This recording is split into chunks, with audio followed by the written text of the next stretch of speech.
सोने की खान पर नियंत्रण को लेकर एक देश गृह युद्ध की आग में जल रहा है। अफ्रीकी देश सूडान में सेना और अर्धसैनिक बल ही आमने सामने आ गए। सोचिए कैसी स्थिति हो गई है वहां।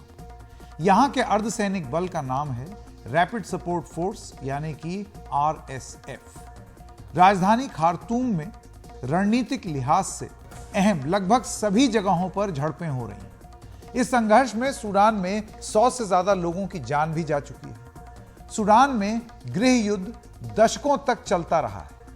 सूडान में नागरिक सरकार को सत्ता सौंपने को लेकर लंबे समय से संघर्ष जारी है। इस बीच जो अर्धसैनिक बल हैं RSF, उसके विलय की बात भी उठने लगी। थोड़ा सा हम आपको बैकग्राउंड बता दें और उसके बाद इसका भारत से क्या यहां पर हम क्यों चिंतित हैं उसके बारे में भी बताएंगे। सेना में अर्धसैनिक बल के विलय का प्रस्ताव सामने आया, लेकिन इसे रैपिड सपोर्ट फोर्स ने खारिज कर दिया। अभी सूडान को देश और रैपिड सपोर्ट फोर्स मिलकर चला रहे हैं। विलय की बात पर दोनों आमने सामने आ गए हैं। रैपिड सपोर्ट फोर्स का गठन 2013 में हुआ, लेकिन देखते देखते ये बेहद मजबूत हो गया। इसके पास करीब 1 लाख जवान हैं। सेना भी झुकने को तैयार नहीं है। फिलहाल लड़ाई खत्म होने का आसार दूर दूर तक दिखाई नहीं दे रहे हैं और सूडान में कई देशों के नागरिक भी फंसे हुए हैं, जिसको लेकर के चिंता बढ़ी हुई है। और यहां आते हैं हम इसका भारत कनेक्शन को लेकर के, क्योंकि भारत के भी नागरिक सूडान में फंसे हैं। इसको लेकर प्रधानमंत्री ने एक हाई लेवल मीटिंग भी की। प्रधानमंत्री ने सूडान में फंसे भारतीयों को निकालने के लिए योजना बनाने का निर्देश दिया। सूडान के विभिन्न हिस्सों में 3000 से अधिक भारतीय फंसे हैं।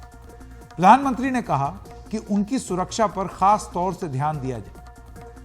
पीएम ने गोली लगने से पिछले हफ्ते एक भारतीय की मौत पर भी बहुत दुख जताया।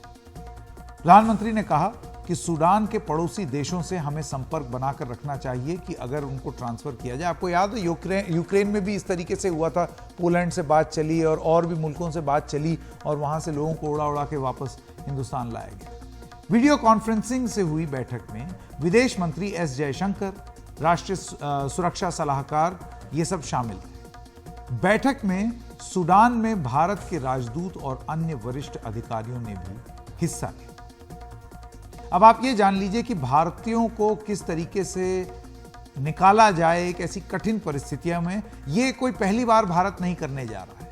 इससे पहले भी भारत ने सफलतापूर्वक अपने नागरिकों को वापस लाने का अभियान चलाया। जब रूस यूक्रेन युद्ध शुरू हो रहा था, और आप जानते हैं ये अभी बहुत पुरानी बात नहीं है, तो बड़ी संख्या में भारतीय वहां पर फंस गए। 1 फरवरी 2022 से 11 मार्च 2022 के बीच करीब 22,500 भारतीय नागरिकों को यूक्रेन से निकाला गया।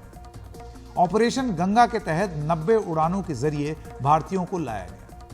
एयरफोर्स के विमानों ने भी लोगों को लाने के लिए 14 उड़ानें भरी।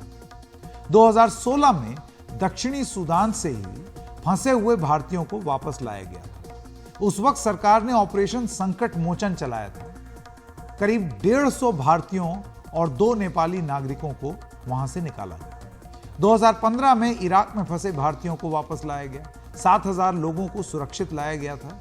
इराक के कई शहरों में ऑपरेशन सेंटर बनाए गए थे। 2015 में ही यमन से 6710 भारतीयों को वापस लाया गया। 2011 में लीबिया में फंसे 16400 लोगों को सुरक्षित लाया गया। कई और सफल ऑपरेशन हुए जिनके जरिए लोगों को सुरक्षित लाया गया। लेकिन सबसे बड़ा ऑपरेशन था 1990 का। उस दौरान कुवैत से 1,70,000 भारतीयों को सुरक्षित वापस लाया गया। 500 विशेष विमानों ने जॉर्डन और दूसरे देशों से उड़ान भरी।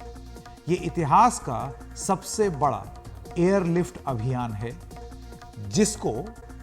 जिसके ऊपर फिल्में भी बन चुकी हैं। तो आप ये जानिए कि भारत का एक बहुत पुराना इतिहास रहा है अपने नागरिकों को सुरक्षापूर्वक अलग अलग कॉन्फ्लिक्ट जोन से वापस लाने की। उम्मीद रहेगी कि इस बार भी योजना जल्दी बनेगी, तुरंत बनेगी और जो भारतीय नागरिक फंसे हुए हैं सूडान में इस लड़ाई के बीच में, जहां गृह युद्ध चल रहा है, वहां से भारतीय सुरक्षित घर लौट आए।